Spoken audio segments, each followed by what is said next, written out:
ठीक है। Basophilic stippling किस में आ जाएगी? सिड्रोप्लास्टिक एनीमिया में और लेड पॉइजनिंग में। ठीक है, ये एमसीक्यूज आते हैं। Question number 41। The haemoglobin binds with which of the following? तो हीमोग्लोबिन हेप्टोग्लोबिन से बाइंड कर जाता है। और एक्यूट इंट्रावेस्कुलर हेमोलिसिस में हमारे पास क्या चीज कम हो जाती है?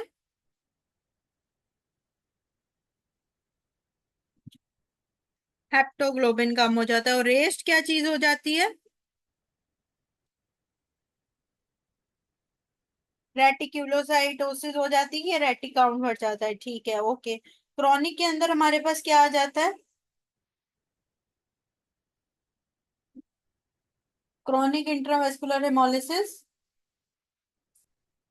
Haem Sydney urea is greater than haemoglobinuria. Haemosiderinuria और यूरिया के अंदर haemosiderinuria is greater than haemoglobinuria. ठीक है। आयरन नॉर्मल फॉर्म में किस पे बाइंड करती है, नॉर्मल अमाउंट में?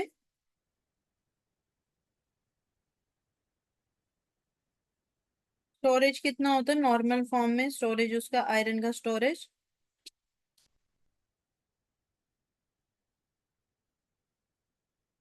जी, फेरेटिन की फॉर्म में। ठीक है। और abnormal excess storage, abnormal storage iron का? हीमोसिड्रिन। ठीक है। क्रॉनिक इंट्रावेस्कुलर हेमोलिसिस में हीम सिडनी यूरिया होता है और फिर हीमोग्लोबिन यूरिया होता है। ठीक है, ये मैंने ये बताया था। ठीक है, haemosiderin for the excess storage of the iron. Haem binds with, haem binds with haemopexin. ठीक है जी। 42। The venous blood is higher to arterial blood in the bicarb या पैक सेल वॉल्यूम। ठीक है। और जो आरबीसी ब्लड होता है उसमें क्लोराइड आयन ज्यादा होते हैं। ठीक है, ये एमसीक्यूज भी आता है। Clotting factor associated with the prothrombin time, जो कि एक्सट्रिंसिक फैक्टर के साथ होते हैं, एक्सट्रिंसिक पाथवे के साथ होते हैं, दैट इज 1 2 5 7 एंड 10। और इंट्रिंसिक पाथवे के क्लॉटिंग फैक्टर्स कौन से हैं?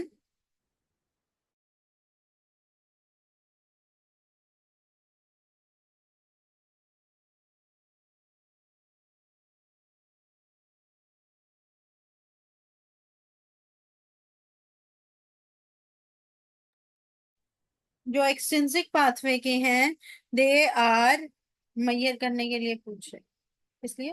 हाँ, 12, 8 से 12।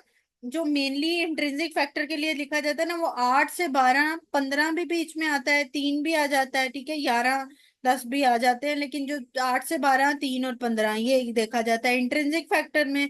एक्सट्रिंसिक फैक्टर में हमारे पास 1 2 5 7 और 10। ठीक है, ये एक्सट्रिंसिक फैक्टर में हम मैयर करते हैं। ठीक है। तो इंट्रिंसिक फैक्टर के लिए हमारे पास 8 9 10 11 भी लिखा जाता है, लेकिन बाज दफा 8 से 12 और फिर 3 और 15 भी। 1972 जो है वो हमारे पास एक्सटेंसिव पाथवे में ये आ रहा होता है। ठीक है, एक्सटेंसिव पाथवे में 1 2 5 7 और 10 आ रहा होता है। ठीक है। 744। The female presented with the pallor fatigue and swear loss of vibration, investigation of choice will be what? तो जब भी आपके पास न्यूरोलॉजिकल सिम्टम के साथ आएगा पेलर और फटीग, तो कौन सा होगा? Vitamin B12 level. ठीक है, तो उसको करेक्ट करेंगे। 45। हीमोग्लूटिनिन करेक्टरिस्टिक्स फीचर इज क्या? कम्प्लेक्स ग्लाइकोप्रोटीन होती है, जो कि आरबीसी मेम्ब्रेन पे पड़ी हुई होती है। ठीक है। 46। The 12-year-old child with bruises and occasional epistaxis since birth, bleeding time is increased while platelets are 180,000। ठीक है, HB 11.5 है। What is the underlying defect? तो क्योंकि हमारे पास प्लेटलेट तो नॉर्मल है, उसके फंक्शंस में कोई डिफेक्ट है। ठीक है, कि ब्रूजेस और ओकेजनल एपिस्टेक्सिस हो रही है, तो प्लेटलेट के फंक्शन में कोई प्रॉब्लम आ रहा है। प्लेटलेट के नंबर तो हमारे पास नॉर्मल आ रहे हैं। ठीक है, उसमें कोई इश्यू नहीं है। 47। The patient presented with the jaundice, bilirubin 6, direct bilirubin 0.9, reticulocyte 10, ALT 17, ALP 75, hemoglobin 7, Coombs test positive in hemolytic anemia. 48. Patient having the bleeding tendency and diagnosed as von Willebrand disease. Which among the following is used for the diagnosis? तो क्या use करते हैं हम? Bleeding time increase होता है। APTT क्यों नहीं use किया हमने यहाँ पे डायग्नोसिस में? एपीटीटी भी तो रेज होता है।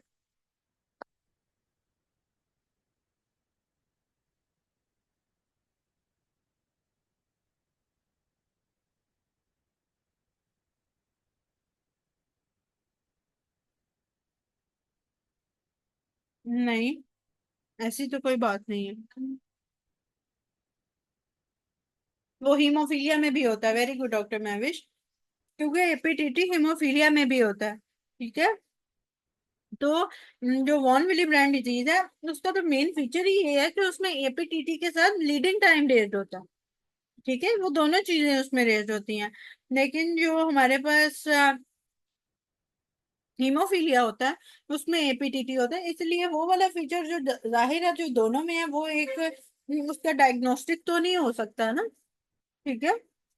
तो अगर वॉन विली ब्रांड और हीमोफीलिया में हम, हाँ आइसोलेटेड एपीटी, अगर वॉन विली ब्रांड और हीमोफीलिया में हम फर्क करते हैं, तो उसमें फिर इसी तरह ही फर्क हो सकता ना, ठीक है। फैक्टर्स में फर्क तो इसी तरह ही हो सकता है दोनों में। 49, antisera agglutinin with A and D, plasma has anti B antibodies, which blood group is. बस इसका सिंपल तरीका ये याद रख लें कि एंटीसीरा अगर ए और डी से अगर मिल रहा है ना, तो वही आपका ब्लड ग्रुप है। डी पॉजिटिविटी को शो करता है और ए ब्लड ग्रुप ए है, ठीक है। डी इज पॉजिटिव, ठीक है। तो एंटी सीरा जहां पे भी जिसके साथ भी एग्लूटिनेट करेगा वही ब्लड ग्रुप होगा, ठीक है। एंटी सीरा अगर ए और डी से कर रहा है तो ए पॉजिटिव है, अगर वो बी और डी से कर रहा है तो बी पॉजिटिव है, ठीक है। तो यही इसी तरह ही याद रखना, जिस तरह एग्लूटिनेट कर रहा है, सिंपल एज वेल याद करने का यही है कि एंटी सीरा जिससे एग्लूटिनेट कर रहा है वो ब्लड ग्रुप होगा, ठीक है। 50, a 14-year-old boy came from Balochistan with a painful leg, ulcer on the leg and the mild jaundice. What is the probable is sickle cell anemia? एक तो बलोचिस्तान के एमसीक्यूज बहुत आएंगे जो सिकल सेल एनीमिया के साथ है। दूसरा, सिकल सेल एनीमिया में मैंने पेनफुल लेग्स का एक क्राइसिस बताया था, वो कौन सा क्राइसिस है? इसमें पेनफुल लेग्स होती हैं सिकल सेल एनीमिया में। वेजो वेजोक्लोसोक्राइसिस। वेजोक्लूसिव क्राइसिस उसको, हाँ थ्रोम्बोटिक क्राइसिस सम हाउ कह सकते हैं, थ्रोम्बोटिक क्राइसिस भी। वेजोक्लूसिव क्राइसिस के एमसीक्यूज आपको ज्यादा आएंगे, ठीक है। थ्रोम्बोटिक क्राइसिस भी उसे ही कहते हैं, लेकिन वेजोक्लूसिव क्योंकि लेग्स में आपकी वेन्स हैं जो कि अगर वो थ्रोम्बस की वजह से ब्लॉक हो गई हैं तो उसमें फिर पेनफुल लेग्स होंगी, ठीक है। उसके बाद क्या है?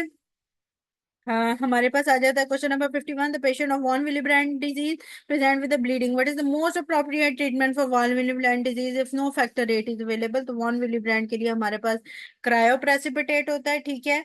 और फैक्टर 9 में हम एफएफपीज देते हैं, ठीक है। फैक्टर 9 में एफएफपीज देते हैं। 52, a girl with a swollen tender knee, history of excessive bleeding after tooth extraction, suitable test for diagnosis of the cause of bleed is। क्यों इसमें ब्लीडिंग टाइम आ गया फिर से? क्योंकि ये कौन सी डिजीज है गर्ल्स के साथ टूथ एक्सट्रैक्शन के बाद? Von Willebrand disease. 53, the patient with haemoglobin 5 gram per decilitre in large spleen and recurrent blood transfusion, what is the diagnosis? तो इसको क्या है? थैलेसीमिया मेजर है। 5 में उसकी एचबी है, स्प्लीन इन लार्ज है, ठीक है। और उसके अंदर क्या है? ब्लड ट्रांसफ्यूजन भी रिकरेंट हो रही है, तो थैलेसीमिया मेजर है। 54, anticoagulant release in the blood by mast cells, किससे रिलीज होता है? हेपेरिन से। Anti allergic released by the mast cell कौन सा होता है? Natural histamine. टोटल हेमाटोक्रिट जो इन्फेंट्स में होते हैं 54 होते हैं। 56, the blood clot consist of fibrin, ठीक है। ब्लड क्लॉट्स में फिब्रिन होते हैं, और जब ब्लीडिंग शुरू हो जाए तो हमें डीआईसी में क्या मिल जाता है? यही इसके डिग्रेडेशन प्रोडक्ट्स मिल जाते हैं, फेब्रिन डिग्रेडेशन प्रोडक्ट्स, ठीक है। 57, अ blood with uneventful tooth extraction, a boy sorry presented with the very next day with bleeding, तो नेक्स्ट डे पे क्या बात चली जाएगी? एंटीकोगुलेंट इफेक्ट, ठीक है। 58, the most common inherited thrombotic disorder, वही फैक्टर 5 लेडन म्यूटेशन, ठीक है। अगर यहाँ पे फैक्टर 5 लेडन सिर्फ लिखा होता ना और फैक्टर 12 डेफिशिएंसी लिखी होती, तो मैंने उसको प्रेफर करना था, ठीक है। याद रखिएगा, 10 दफा जीपीएसपी में चीजें लिख देता लेकिन इनकम्प्लीट लिखता है, तो कंप्लीट चीज भी होनी चाहिए। अगर दूसरी चीज कंप्लीट है ना तो हम उसकी तरफ चले जाएंगे, ठीक है। अगर यहाँ पे ऑप्शन में लिख दे फैक्टर 5 लेडन, बस इतना लिख दे, और साथ में लिख दे फैक्टर 12 डेफिशिएंसी, तो उसको प्रेफर करना है, ठीक है। देखना है कि अगर कंप्लीट ऑप्शन गिवन है तो फिर उसको प्रेफर करना है rather than incomplete C option, ठीक है। Question number 60, MCV remains normal in which of the following. तो जब एक्यूट ब्लड लॉस होता है तो उसमें एमसीवी जाहिर है नॉर्मल रहती है। कौन सा एक्यूट ब्लड लॉस में क्या होता है? नॉर्मोसिटिक, नॉर्मोसिटिक, नॉर्मोक्रोमिक एनीमिया, ठीक है। 61, the 6-year-old boy with a swollen tender knee, history of excessive bleeding after tooth extraction, best test for diagnosis of the bleed क्या होगा? इसके अंदर फैक्टर 8 माइनस सेस चेक करेंगे, ठीक है। यहाँ पे भी हमने एपीटीटी क्यों नहीं प्रेफर किया? क्योंकि वॉन विली ब्रांड फैक्टर्स भी हो सकते हैं और हीमोफीलिया भी होता है, लेकिन मेल में क्योंकि हीमोफीलिया होता है तो उसके अंदर हम फैक्टर 8 माइनर असेस देखते हैं, ठीक है। और मेजर असेस जो है वो हम वॉन विली ब्रांड में देखते हैं factor 8। 62, a 25-year-old lady who is 6 months pregnant complains of generalized weakness and lethargy. Her hemoglobin is 9.8 gram per deciliter. With MCV कितना है? 58 है, MCV भी कम है। MCH कितना है? 15 है, MCV H भी कम है। Serum ferritin level 150, ferritin level ठीक है उसका, ठीक है। तो ये थैलेसीमिया ट्रेट है, ठीक है। जब फेरेटिन लेवल नॉर्मल हो और MCV लो हो तो वो ट्रेट है, ठीक है। और जब आयरन ज्यादा हो, फेरेटिन ज्यादा हो और टीआईबीसी नॉर्मल या लो हो तो वो सिड्रोब्लास्टिक एनीमिया है, ठीक है। और जब हमारे पास एमसीवी लो हो, फेरेटिन लो हो तो वो आयरन डेफिशिएंसी एनीमिया, ठीक है। ये फर्क याद रखना है। 64, an old man who was being treated by a GP for infection with a certain drugs comes to you with a complaint of generalized weakness, pallor, easy bruising, hemoglobin 5 gram per deciliter, and decreased WBC, RBCs, WBCs, and platelet. Retic count point 1 है, bone tap पे hypocellular bone marrow, fatty bone marrow, ठीक है। तो ये ए plastic anaemia है जिसमें सारी चीजें आ रही हैं। जनरल वीकनेस भी आ रही है, पेलर भी आ रहा है, ब्रूजिंग भी इजीली है, और उसको इन्फेक्शन भी हो रहा है, ठीक है। सर्टेन ड्रग्स उसको इन्फेक्शन के लिए दी जा रही है। तो ए प्लास्टिक एनीमिया है जिसमें हाइपोसेलुलर बोन मैरो होता है। और हाइपरसेलुलर बोन मैरो किस में होता है?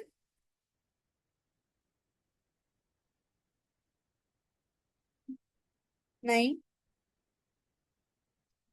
हाइपरसेलुलर बोन मैरो हम माइलोफाइब्रोसिस में हो सकता है, लेकिन अगर वो ये कहे कि न्यूरोपैथीज के साथ हाइपरसेलुलर बोन मैरो, न्यूरोपैथी, न्यूरोपैथी के साथ हाइपरसेलुलर अगर मैं कह दूं तो मेगालोब्लास्टिक एनीमिया, ठीक है। तो ज्यादातर जो हाइपर सेलुलर, जो मेगा, जो बड़े बड़े सेल्स आते हैं, ठीक है, हाइपर सेलुलर, उसके अंदर ये मेगालोब्लास्टिक एनीमिया ही आपने लगाना है, ठीक है। ज्यादातर वो ही है, ठीक है। जो हाइपोसेलुलर है वो ए प्लास्टिक के अंदर है, ठीक है। Fatty bone marrow. What is the inheritance pattern of haemophilia A? तो ए और बी का मैंने क्या बताया था कि एक्स लिंक्ड रिसेसिव होंगे, ठीक है। ए और बी एक्स लिंक्ड रिसेसिव होते हैं। फाइन। और ये जो है वो हम जेनेटिक्स में करेंगे, इसकी एक पूरी स्टोरी है जो मैं आपको सुनाऊंगी, ठीक है। हाँ, हाइपरसेलुलर मेगालोब्लास्टिक एनीमिया में, ठीक है। हाइपरसेलुलर न्यूट्रोफिल्स भी मिलते हैं, ठीक है, इसमें हाइपर सेगमेंटेड न्यूट्रोफिल, सॉरी, ठीक है। हाइपर सेगमेंटेड न्यूट्रोफिल्स भी हम मेगालोब्लास्टिक एनीमिया में होते हैं, ठीक है। तो जेनेटिक्स का हम उधर करेंगे, वो एक फुल स्टोरी है, वो आपको इजी हो जाएगा याद करने में, तो ये हम उधर ही करेंगे, not to worry about it. 66, O negative blood transfusion with A B positive, what is the secondary blood transfusion reaction? तो ओ नेगेटिव वाला जो है वो ए बी पॉजिटिव को जब अगर देगा तो हीमोग्लोबिन यूरिया होगा, क्योंकि हिमोलिसिस हो जाएगी, ठीक है। तो हिमोलिसिस की वजह से जो है वो हीमोग्लोबिन यूरिया हो जाएगा। 67, a 9 month old baby fell from the bed and got frontal ecchymosis. His HB is 5. Platelets are 18,000. नहीं, 1,80,000। Two sisters are normal but brother died of profuse bleeding after circumcision. तो brother को क्या है कि हमने check किया है कि एक बेबी है, बॉय है, ठीक है, वो बेड से गिरा है, फ्रंटल इकाइमोसिस हो गई है, एचबी उसकी 5 पे है। सिस्टर्स उसकी नॉर्मल थी, लेकिन ब्रदर को इसी तरह ही प्रोफ्यूज ब्लीडिंग हुई थी सर्कमसिजन के बाद। तो हमने मोस्ट अप्रोप्रिएट टेस्ट क्या करना है, कोगुलेशन प्रोफाइल चेक करनी है, एपीटीटी चेक करना है हीमोफीलिया के लिए। किसमें फैक्टर एट इन्वॉल्वमेंट नहीं होगी?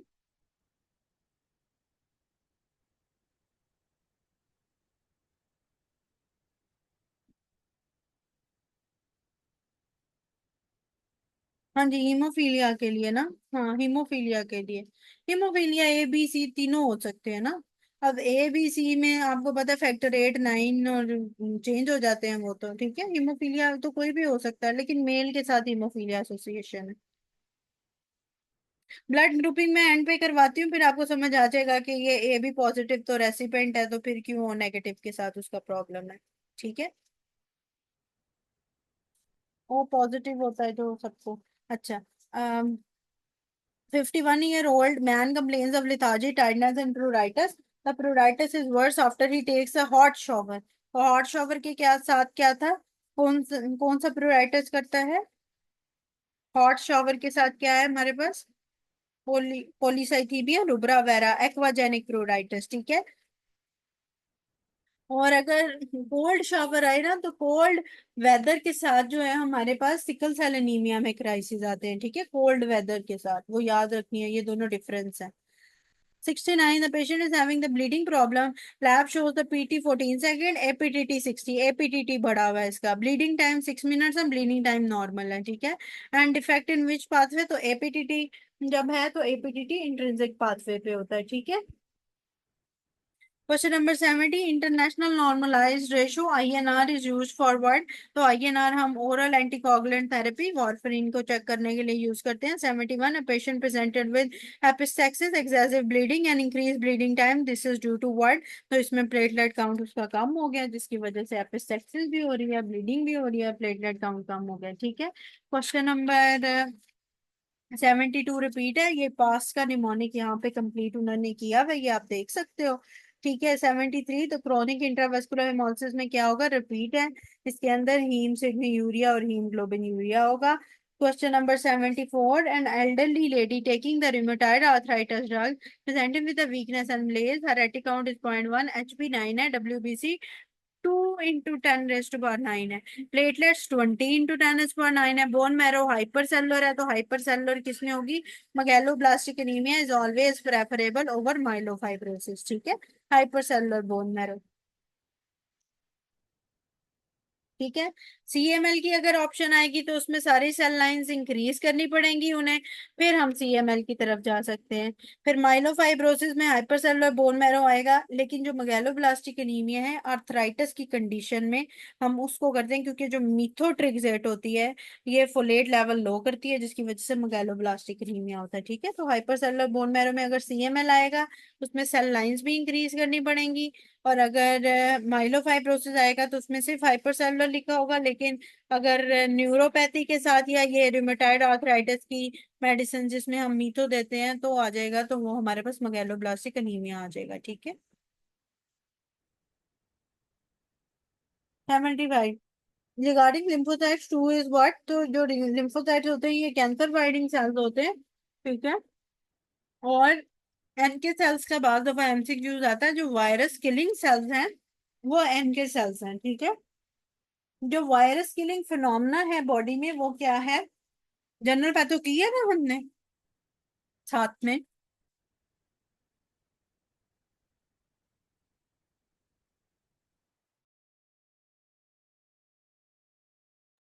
अपोप्टोसिस, जो वायरस किलिंग फिनोमेना है आपकी बॉडी में, जो प्रोसेस चल रहा होता है, दैट इज अपोप्टोसिस, ठीक है।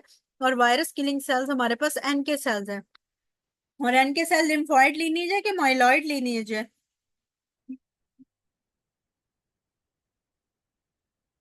लिम्फोइड लीनिएज, वेरी गुड, ठीक है। Okay. 76, The female pale lethargic do not take any antenatal care during delivery. She bleeded heavily with nutrient deficiency. तो याद रखिएगा ऐसा एमसीक्यू जिसमें वो बोले कि एंटीनेटल केयर में उसने एक विटामिन या कोई चीज नहीं ली है, न्यूट्रिएंट नहीं लिया और डिलीवरी पे उसकी ब्लीडिंग हुई है, दैट इज व्हाट, तो आयरन। एंटीनेटल केयर में उसने आयरन नहीं लिया। उसके बाद जब डिलीवरी हो गई है बच्चे की, अब मैं बच्चे की बात कर रही हूँ, अब बच्चे की डिलीवरी हो गई है और उसको एक ऐसा न्यूट्रिएंट नहीं मिला जिसकी वजह से उसकी ब्लीडिंग या स्टॉप हो सके, तो वो कौन सा होता है, वो विटामिन के होता है। ठीक है, ये मैंने अगले दिन भी बताया था कि विटामिन के लगाया जाता है आफ्टर द डिलीवरी बच्चे को। ठीक है, तो वो इसीलिए लगाया जाता है कि उसके अंदर ब्लीडिंग जो कोagulation प्रोफाइल है वो डेवलप हो सके और ब्लीडिंग ना हो। ठीक है, और जो एंटीनेटल केयर में मदर ने जो चीज नहीं ली है वो आयरन नहीं ली है, इसकी वजह से डिलीवरी के बाद जो है वो ब्लीडिंग हो रही है। ठीक है, 77, the diagnostic of the iron deficiency anaemia is by which of the following. तो सीरम फेरेटिन लेवल हमने चेक करने होते हैं। 78, 10 year old boy pale and lethargic, her mother elaborate history of eating mud pica, what is the underlying cause of eating this disease. तो iron deficiency anaemia.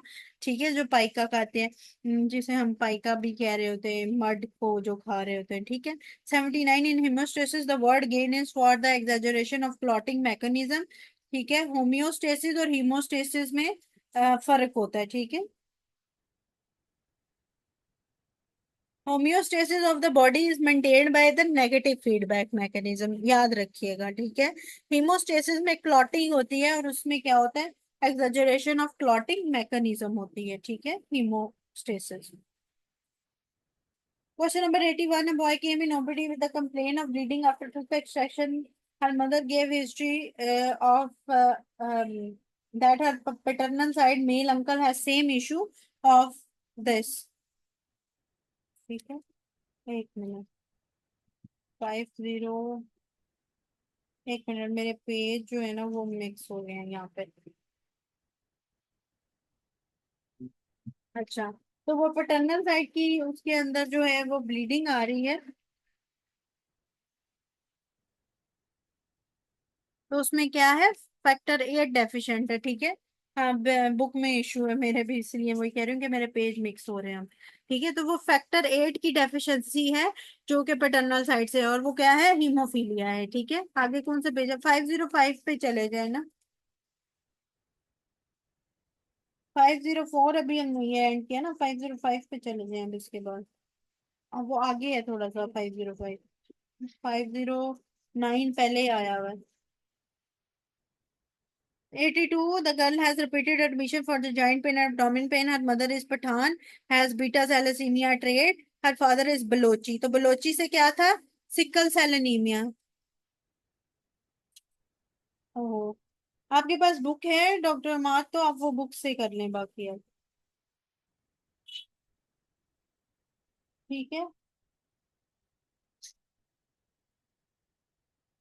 चले वो book से देख लें, बुक अगर आपके पास पीडीएफ है तो। क्या है बलोची से, क्या है सिकल सेल एनीमिया, और बीटा थैलेसीमिया ट्रेट मदर से मिल जाएगी। ठीक है, तो उसके अंदर क्या है, सिकल थैलेसीमिया सिंड्रोम आ जाएगा। ठीक है, 82, द 83, एंटू prolonged exposure nitric oxide, prolonged exposure human have increase risk of what, तो मैगेलोब्लास्टिक एनीमिया होता है नाइट्रोजन ऑक्साइड के एक्सपोजर की वजह से। 84, the patient presented with the lethargy, generalised weakness, easy bruisability, fever, hemoglobin 5.6, platelet 30,000, TLC 3400, and retic count is 0.1, is most likely suffering from what, तो ए plastic anaemia से सारी चीजें कम हो रही हैं। ठीक है, वही बार बार एमसीक्यू।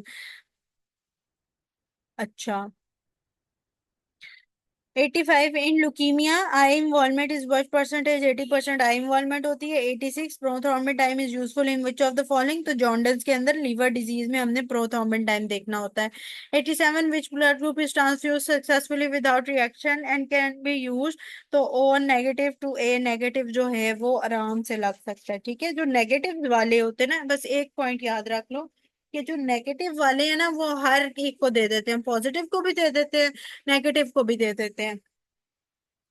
ठीक है, ओ तो वैसे भी यूनिवर्सल ब्लड ग्रुप है, लेकिन अगर मैं ए नेगेटिव की बात करूं तो ए नेगेटिव की ये खासियत है कि वो ए पॉजिटिव को भी दे देगा, ए नेगेटिव को भी दे देगा, ठीक है। लेकिन अगर ए पॉजिटिव की मैं बात करूं तो वो ए नेगेटिव, ए पॉजिटिव को ही देगा, वो नेगेटिव को नहीं देगा, ठीक है। जो नेगेटिव वाले होते हैं वो पॉजिटिव्स और नेगेटिव्स दोनों को दे देते हैं, लेकिन जो पॉजिटिव वाले होते हैं they can give only to the positive ones, ठीक है। तो वो सिर्फ पॉजिटिव को ही देते हैं, ठीक है। अभी इतना याद करें, बाकी उसको फर्दर मैं आगे फिर आपको बताती हूँ। हाँ, नेगेटिव वाले जो है ना वो सबको ही दे देते हैं, नेगेटिविटी सबको फैला देते हैं, ठीक है। और जो पॉजिटिव वाले होते हैं वो सिर्फ पॉजिटिव लोगों से ही कांटेक्ट रखते हैं, ठीक है। अच्छा, 88, how to differentiate cells in the myelocytic staging, तो इसके अंदर स्टेजिंग ऑफ ग्रेन्यूल्स करते हैं हम। और हेमाटोपोइटिक स्टेम सेल के लिए CD34 होती है, ठीक है। 89 और 90 रिपीट है। 91, iron deficiency anaemia glossitis and cheilosis are the feature of what, तो प्लमर विंसन सिंड्रोम। और ये किस में होती है? फीमेल्स में पॉजिटिव होती है, ठीक है। और इसके अलावा डिस्फेजिया हो जाता है फीमेल में। 92, एसोफेगल वेब्स बन जाती हैं, ठीक है, प्लमर विंसन में। 92, the patient was operated for splenectomy, peripheral blood smear of the patient show, क्या शो करेगा स्प्लीनेक्टमी के बाद हमारे पास? कौन सी बॉडीज आ जाती है स्प्लीनेक्टमी के बाद? हॉवल जोल बॉडीज, ठीक है, हॉवल जोल बॉडीज। स्प्लीनेक्टमी का ये फीचर है। और G6PD डेफिशिएंसी में कौन सी बॉडीज होती हैं?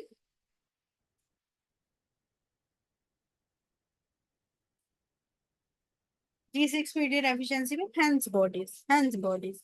Very good. A patient presented with a low grade fever, night sweats and enlarged cervical lymph node, नहीं हैंड्स बॉडीज, हाँ वाइट सेल्स भी होती है और बॉडीज पूछे तो हैंड्स बॉडीज, ठीक है। Enlarged cervical lymph node lacunar cells with a few reed Sternberg cells, तो ये क्या है? नोड्यूलर सेक्लेरोजिंग, जो मोस्ट कॉमन उसकी टाइप है, ठीक है। 94, विच of the following is responsible for the blood clot retraction, retraction के लिए प्लेटलेट में थ्रोम्बोस्थेनिन होता है जो कि रिट्रैक्शन करता है। 95, पोलीसाइथीमिया वेरा डिफरेंट फ्रॉम अदर, क्योंकि इसमें एरिथ्रोपोइटिन जो है वो लेवल जो है वो लो होता है। 96, the cell least abundant in circulating blood, तो सबसे कम कौन से होते हैं? प्लूरिपोटेंट स्टेम सेल्स और फिर basophil. 97, mother group A positive है, gave birth to a baby with blood group O negative, his father is O negative, what will the chance of haemolytic reaction, तो नॉर्मली जब mother A positive होगी और ओ negative blood group होगा तो कोई chance develop नहीं होगा। लेकिन अगर इस तरह की ऑप्शन हो कि RH वो फैक्टर्स और एंटीबॉडीज बन जाएंगे तो हाँ फिर एक चांस है, जब अगर एक्सपोज हो जाएगा उसके साथ मदर का और फीटस का ब्लड तो फिर चांसेस हो सकते हैं, ठीक है। तो इस सूरत हाल में एरिथ्रोब्लास्टोसिस फेटालिस डेवलप नहीं होता। एरिथ्रोब्लास्टोसिस में लिए मदर को नेगेटिव होना पड़ता है और बच्चों को पॉजिटिव होना पड़ता है, ठीक है। 98, which factor help in initiation of both intrinsic and extrinsic coagulation pathway, तो कैल्शियम जो फैक्टर 4 है वो इसको हेल्प करता है इनिशिएशन की। और कौन सा फैक्टर होता है जो इन दोनों को कॉमन पाथवे होता है, कॉमनली जो दोनों में पाया जाता है? Factor 10। 99, the hallmark of vitamin B12 क्या होता है? हाइपर सेगमेंटेड न्यूट्रोफिल्स होते हैं इसके अंदर, ये मैंने पहले बताया। 101, the deficiency of Christmas factor कौन सा होता है? इंक्रीज APTT, ठीक है, क्रिसमस फैक्टर में APTT बढ़ता है। और क्रिसमस फैक्टर कौन सा होता है? फैक्टर 9, ठीक है। 103,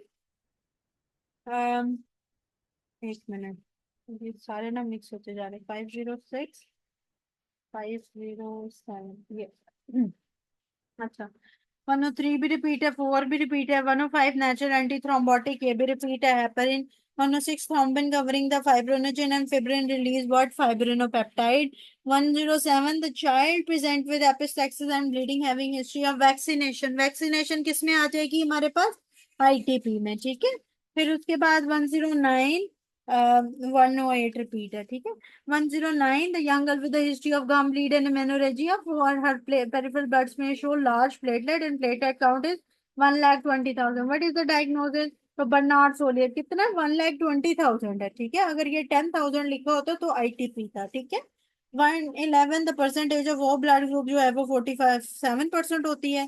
पांच दफा लिखा होता है कॉजियन ब्लड ग्रुप O की परसेंटेज कितनी है? वो भी 47 ही होती है, ठीक है।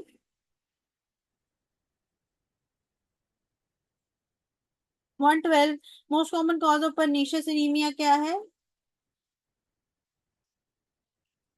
कौन सा MCQ है? 112, most common cause of pernicious anaemia autoimmune atrophic gastritis. और ऑटोम्यून रिसेप्टर्स किसके खिलाफ होते हैं? इंट्रिंसिक फैक्टर के खिलाफ, ठीक है, एंटीबॉडीज इसके खिलाफ होती है। 113 hair on end appearance X ray पे किस पे आ रही होती है? थैलेसीमिया में, और उसमें हम एचपी इलेक्ट्रोफेरोसिस करवाते हैं, ठीक है, थैलेसीमिया के अंदर। 114 रिपीट है। 115 विच of the following has autosomal dominant inheritance. तो ये हमारे पास हेरिडिटरी सेफलोसाइटोसिस आता है, ये हम जेनेटिक्स में करेंगे, ठीक है। 116 the boy had finger gut bleeding which of the following is the first homeostatic response to control the bleeding. तो सबसे पहले याद रखना है वेजो कंस्ट्रिक्शन होती है, ठीक है, हिस्टामिन रिलीज होगा, वेजो कंस्ट्रिक्शन होगी, फिर उसके बाद आहिस्ता आहिस्ता वेजोडाइलेशन होगी, ठीक है। सबसे पहले पूछे कि ब्लीडिंग में रिलीज क्या होगा, दैट इज द हिस्टामिन। होता क्या है? वेजो कंस्ट्रिक्शन होती है, उसके बाद आहिस्ता आहिस्ता वेजोडाइलेशन होती है, ठीक है, ये बात याद रखनी है। और पेन के लिए सबसे पहले क्या रिलीज होता है?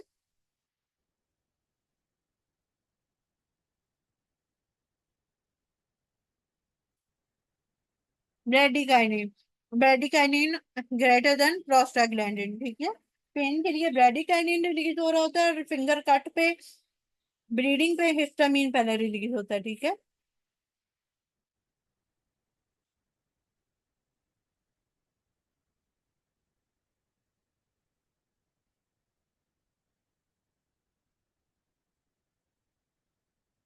117 the young girl 18-year-old with the malaise and weight loss from last 6 months उन पेरिफेरल्स में ब्लास्ट सेल्स आ जाएंगे, तो एएलएल में डीआईसी मोस्ट कॉमन एएमएल के साथ होती है। 120 19 रिपीट है। 121 रिपीट है। 122 the pregnant lady come to clinic, her first her HB level was 12, 2 month के बाद आई 10 पे पहुंच गई, तो क्या है? एचबी हीमोडोल्यूशन हो गई है, जो फिजियोलॉजिकल जॉन्डिस है ये वो हो गया है, ठीक है। उसमें क्या होता है? प्लाज्मा वॉल्यूम भी बढ़ता है और आरबीसी मास भी बढ़ता है, लेकिन प्लाज्मा वॉल्यूम बहुत ज्यादा बढ़ जाता है rather then RBC mass, that's why जो है वो हीमोडाइल्यूशन हो जाती है, ठीक है।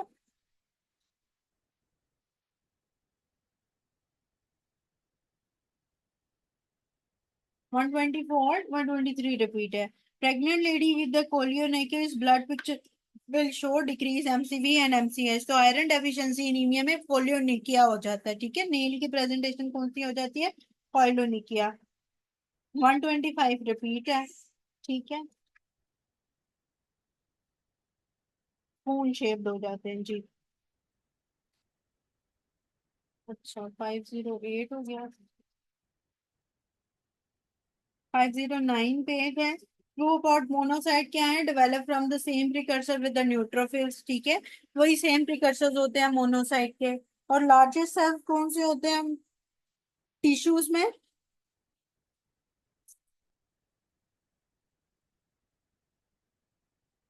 टिश्यूज में लार्जेस्ट सेल मैक्रोफेजेस, ब्लड में largest cell monocyte. 128 RBC breakdown will result in what? Release of iron which can be utilized. Very good.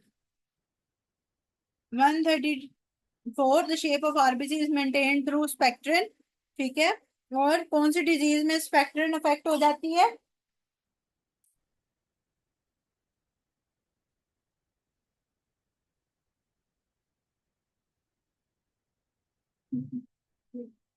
Hereditary spherocytosis में। 135 in sickle cell anaemia RBCs are spherical shape is due to the defect in cytoskeleton, ठीक है, sickle cell anaemia में cytoskeleton defect होता है। और haemoglobin कौन सी होती है सिकल सेल एनीमिया में? हीमोग्लोबिन एस, ठीक है। 136 in case of thalassaemia major क्या होगा? आयरन जो है वो बढ़ जाएगा। क्यों बढ़ेगा आयरन?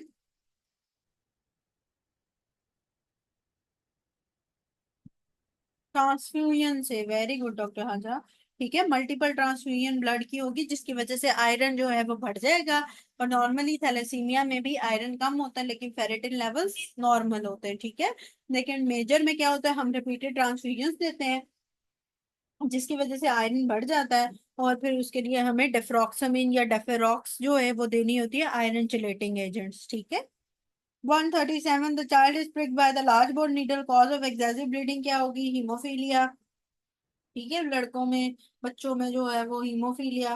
138, अब यहाँ पे जाहिर है वो उन्होंने नहीं लिखा हुआ, लेकिन ये लार्ज बोर नीडल के साथ अगर पेस्ट कर रहे हैं तो वो हम हीमोफीलिया को प्रेफर करेंगे। ठीक है, वॉन विली ब्रांड डिजीज लिखा ही नहीं हुआ, वॉन जिरकी डिजीज लिखा हुआ है, ये और होती है। ठीक है, von Gierke disease something else. 138, a soldier present three with the 3 months history of fever, easy fatigability, on examination, hepatosplenomegaly and lymphadenopathy present. Lab reveal anemia, history of bitten by the fly, diagnosis is leishmanias. ठीक है, लिशमेनियास क्या करते हैं कि हेपेटोस्प्लीनोमेगैली भी करेंगे, lymphadenopathy भी करेंगे, फीवर रहेगा उसको। और इसका क्या होता है, ये कालाजार, कालाजार के साथ, ठीक है, आ जाती है।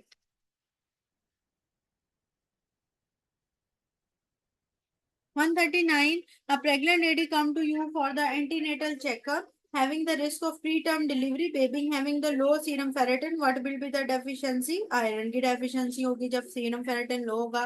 140, repeated blood transfusion increase the risk of हीमोसिड्रोसिस, का रिस्क बढ़ जाता है। 141, विटामिन के affects which of the following, the vitamin के सबसे पहले किसको अफेक्ट करता है, फैक्टर प्रोटीन किसको, प्रोटीन सी एंड एस, फिर 2, 7, 9, 10। शॉर्टेस्ट हाफ लाइफ किसकी होती है,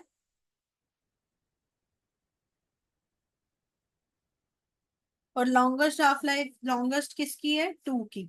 ठीक है, लॉन्गेस्ट 2 की है। Factor 2. For 142, the young female taking analgesics for backache presented with the gum bleeding epistaxis. She has fever 101, mild jaundice, hepatosplenomegaly, hemoglobin 9. TLC 7000, neutropenia, thrombocytopenia on smear, immature cells is diagnosis. तो क्या है, वो analgesics ले रहा था जिसकी वजह से सारे प्रॉब्लम शुरू हुए। अगर वो ड्रग का ना लिखता तो फिर हम इमेच्योर सेल्स की तरफ, ल्यूकीमियाज की तरफ मैं जाती। ठीक है, लेकिन उसने ड्रग का नाम लेने के बाद ये सारी बात की है, तो ये ड्रग इंड्यूस्ड है। ठीक है। 143, fisherman presented with gum swelling and purpura, likely causes what, तो इसमें विटामिन सी डेफिशिएंसी होती है। जब भी फिशरमैन मैगेलोब्लास्टिक एनीमिया के साथ आएगा तो उसके अंदर जो है वो डायफोलोबोथ्रियम लैटम इन्वॉल्व होगा। लेकिन अगर फिशरमैन आएगा एनीमिया के साथ और गम स्वेलिंग या इकाइमोसिस के साथ, तो उसके अंदर विटामिन सी डेफिशिएंसी होगी। ठीक है, ये तो ये चीजें याद रखनी है। और अगर कोई भी इस तरह आता है जिसमें ऑर्गेनिज्म हो गया पैरासाइट, वो कहता है इन्वॉल्व है इन माइक्रोसिटिक एनीमिया, तो उसमें एंक्लाइस्टोमा ड्यूडिनल जो है वो इन्वॉल्व होता है। ठीक है, तो जो एंक्लाइस्टोमा ड्यूडिनल है ये माइक्रोसिटिक एनीमिया के लिए है, डायफालोबुद्रियम लैटम जो है ये मगैलोब्लास्टिक एनीमिया के लिए है, और एनीमिया के साथ इकाइमोसिस या गम स्वेलिंग ब्लीडिंग आएगी तो उसमें विटामिन सी डेफिशिएंसी है। ठीक है, तो ये 3 MCQs आते हैं। 144, the female hand cut with the knife and doesn't heal properly since last 2 weeks. The wound is clean, but presented with the fever, hemoglobin 5, RBC is 130. What is the cause? Probable cause anemia.